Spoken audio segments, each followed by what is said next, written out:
भारतीय जनता पार्टीचे उमेदवार सौभाग्यवती प्रांजलताई अमित चिंतामणी या विक्रमी मताने 3631 मताचं मताधिक्य घेऊन नगराध्यक्ष झालेले आहेत आणि 24 पैकी 15 नगरसेवक देखील निवडून आलेले आहेत। मी प्रथमतः जामखेड आणि जामखेडच्या उपनगरातील जनतेचं मनापासून आभार मानतो आणि त्यांनी जो काही हा जनाधार दिला आहे त्या जनाधाराबद्दल जे काही वचननाम्यामध्ये आम्ही सांगितलेलं आहे ते वचननामा पूर्ण करण्याची सुद्धा या निमित्तानं मी ग्वाही देतो।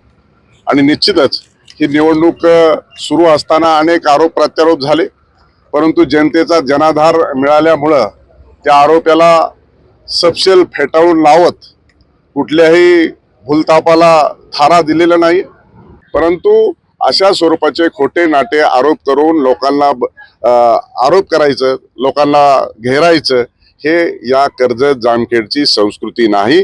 सपशेल रोहित पवारांना 2019 नंतर एकाही निवडणुकीमध्ये यश मिळवता आलेलं नाही।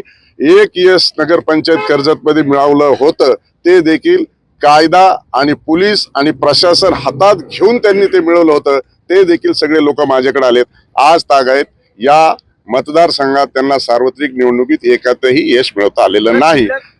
भारतीय जनता पार्टीने पुन्हा एकदा या राज्यातला सर्वाधिक मोठं मताधिक्य घेऊन नगरपालिका आणि नगरपंचायतच्या निवडणुकीमध्ये 125च्या आसपास नगराध्यक्ष निवडून आलेले आहेत। मोठ्या संख्येने नगरसेवक देखील निवडून आलेत। पुन्हा एकदा विश्वास हा देशाचे आदरणीय पंतप्रधान नरेंद्रजी मोदी आणि राज्याचे माननीय मुख्यमंत्री देवेंद्रजी फडणवीस यांच्यावरती विश्वास व्यक्त करत भारतीय जनता पार्टीला मोठं मताधिक्य हे राज्यामध्ये दिलेलं आहे। मला वाटतं महाविकास आघाडीची त्रेधा त्रिपट झालेली आहे आणि निश्चित स्वरूपामध्ये या निवडणुकीच्या माध्यमातून बोध घेण्याची आवश्यकता आहे आणि चिंता करण्याची गरज आहे।